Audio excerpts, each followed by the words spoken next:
So Martin, we're here to talk a little bit about commercial mediation. Has that become more important in light of the pandemic that we've just been through and all the business problems that have arisen from that? I don't think it's necessarily become more important. I've always considered it to be a very important tool that we have available to us. But I think it's become more useful with the pandemic, with the delays in the court system, with remote hearings. It's a very useful tool for resolving disputes more quickly and more cheaply. And what sort of issues can be mediated? Just about any dispute that two parties or more fall out over can be mediated.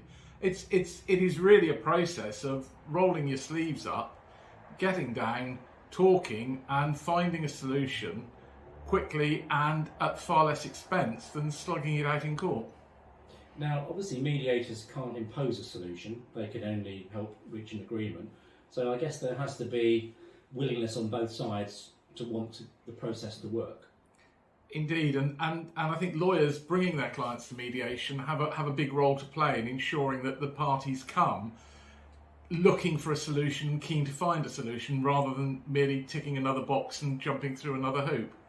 But I think mediation can give that option. If you think about litigation, court proceedings, it's a very procedural, very streamlined track. I like, if I'm starting mediation, I like it to a train journey.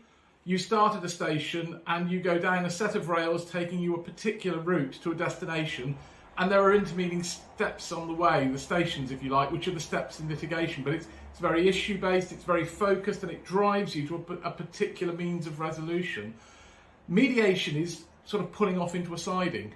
You step away from the strict legal dispute and you sit in a siding for as long as you need to, where you can talk not just about the issues in front of the court, but the wider issues. It's amazing how often it's the things that you can't do in court proceedings that unlock a mediation.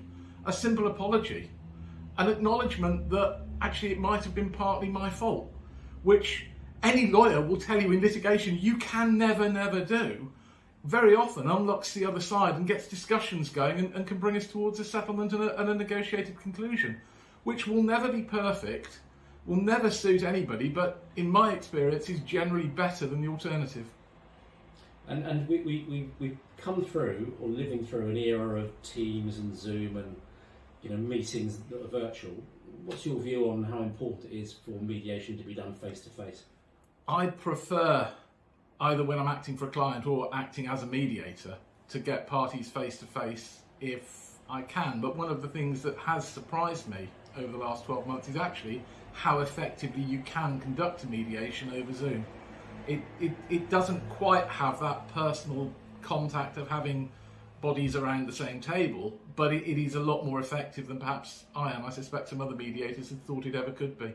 So it does work, and it's mediating via Zoom, although perhaps not as perfect as mediating in person, is certainly better than not doing it at all. And just give us a sense finally of the cost of mediation. Obviously we know that the costs of going to court can be huge. Relatively speaking, how does the cost of mediation?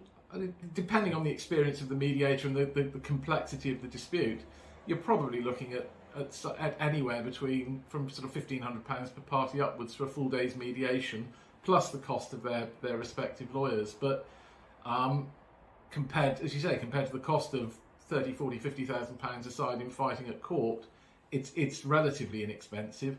And the other thing is it gives the parties control of their destiny.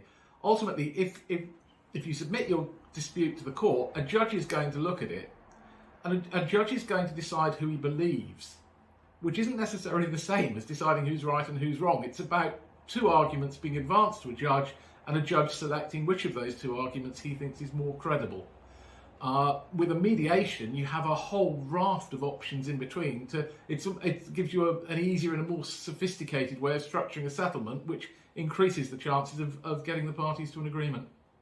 And finally, I guess it's also a lot less stressful, and there's a lot less bitterness in mediation than there is potentially in a court case.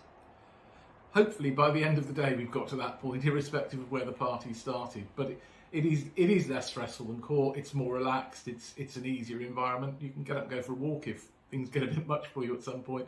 Whereas in court, it's much more formalised and much less easygoing.